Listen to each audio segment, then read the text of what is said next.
Kung mag-start ka ngayon ng low carb, 1 liter dyan, electrolytes, plus 1 liter plain water.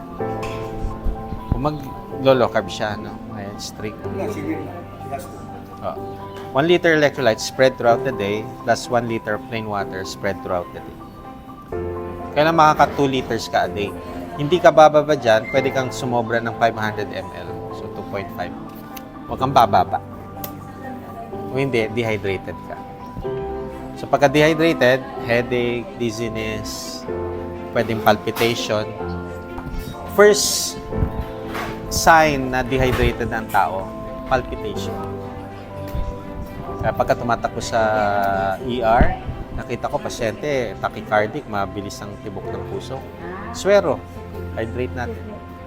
Gaganda, mag-slow na ngayon ang heart rate. So, yung palpitation, na ma-manage. Dehydration. Kung hindi na-address sa fluids ang palpitation, merong problem sa heart. So, ECG, 2D echo, stress test, titingnan na natin.